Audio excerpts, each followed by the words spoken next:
Hello बच्चों, let's read the question. Question says a block of mass 0.1 kg is pressed against a wall with a horizontal force of 5 Newton as shown in figure. If the coefficient of friction between the wall and the block is 0.5, then the frictional force acting on the block will be given G equals to 9.8 meter per second square. So बच्चों यहाँ पे अगर हम बात करेंगे solution की, तो solution में हम बात करेंगे की कॉन्सेप्ट की.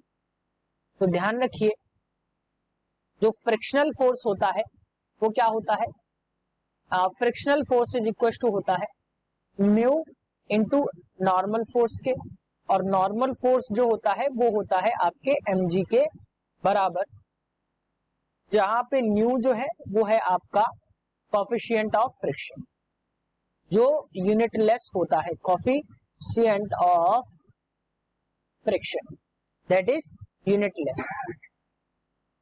सो बच्चों, अगर हम यहाँ पे क्वेश्चन के अकॉर्डिंग देखें, फिगर को देखेंगे, तो फिगर में क्या है कि इस पे एक 5 न्यूटन का फोर्स लग रहा है, जिसकी वजह से एक रिएक्शन फोर्स इस पे 5 न्यूटन का लगेगा.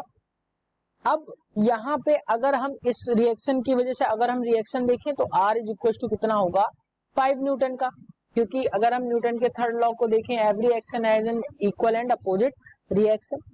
सो यहां से अगर हम देखें तो F ऑफ S यानी कि स्टैटिक फ्रिक्शन जो होगा वो किस इस तरीके से लग रहा होगा, और जो mg वर्क करेगा वो डाउनवर्ड वर्क करेगा.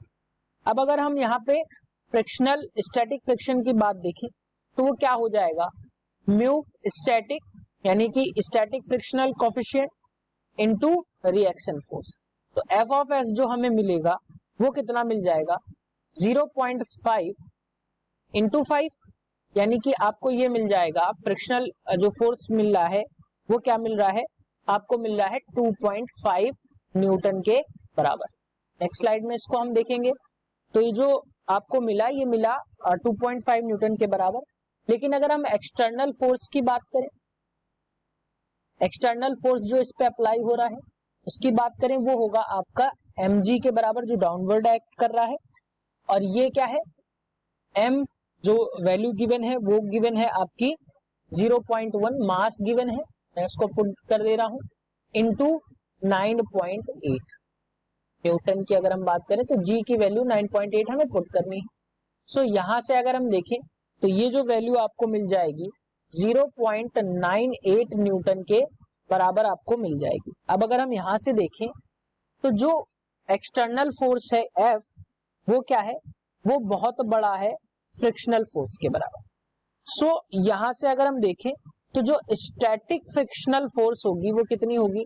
स्टैटिक फ्रिक्शनल फोर्स जो होगी, फ्रिक्शनल फोर्स जो होगी वो कितनी होगी आपके, क्योंकि ये एडजस्टेबल होती है, सो ये क्या हो जाएगी? ये आपकी 0.98 ही हो जाएगी, 0.98 न्यूटन के बराबर ही हो जाएगी. सो करेक्ट ऑप्शन की अगर हम बात करें तो करेक्ट ऑप्शन क्या रहेगा आपका?